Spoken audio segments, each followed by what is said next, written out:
Good morning guys. So dito tayo ngayon, nagkabuli-buli tayo dito sa areang ito. Daming sirado na karsada. Dito ito sa Darmstadt, Germany. So nakita niyo itong binabaybay ko. So magkukulik ako dito sa Schenker, dito sa first loading ko. Kaso may oras pala dito yung pagpasok ng ano. Pero ano na yan, sa kasi delivery at saka loading naman tayo, pwede na tayo dito. So mayroon kasing oras, alas 6 to alas 8. Hindi ko maintindihan kasi German, ano ba ito? Loading, ano ba to? Pagpasok o pag ano? Kuliga. Ano, sino na biyahe dito, kuliga? Alangan naman papasok tayo ng gabi, hindi naman tayo pwede, di ba? So diretso tayo. Yan, diretso tayo doon sa ano, sa unahan. So hanapin natin yung papasok na walang naka circle na truck sign. So hinahanap natin.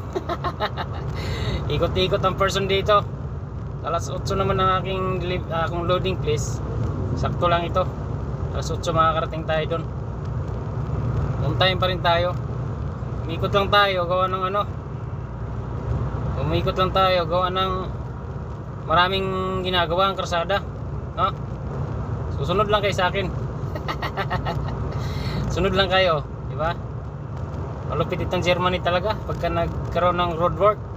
Bahala ka dyan gumawa ng paraan, no? Kung saan ka dadaan. Yan ginamit ko dito ngayon, si Google Map. Yan, dito tayo kumanan kasi gawa nung free dito, wala akong nakitang signboard na bawal ang truck.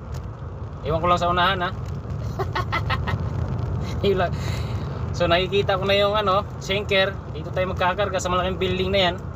Tingnan natin kung tama ba itong tinutumbok natin. Ang address ay 55 na ano, street, building. So titingnan natin kung tama ba itong tinutumbok natin. Agay.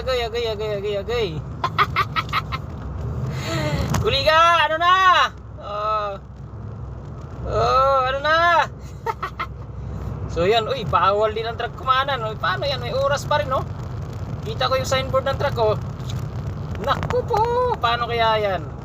Eh, anong gagawin natin? Dito ay magkakarga. Yung oras ng loading natin. Yun, nakita ko, oh. Bawal ang truck, oh. O, diba? Nakita niyo yung may bilog na truck? Bawal yun. So, walang bawal dito kasi magkakarga tayo dito, eh.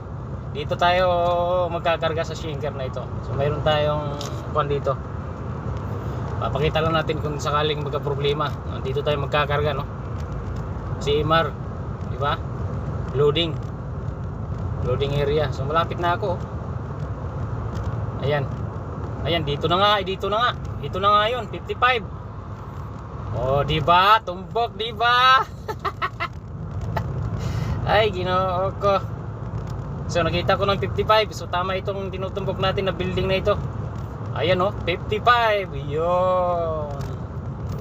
So ayun, tayo muna natin guys at magre-report muna tayo dito sa ano, sa gate, sa security, para makakuha tayo ng kuan. Ibigay natin yung reference number para makapagkarga na tayo dito. Okay, maraming salamat. Good morning. Ingat lagi, trucker. Bye.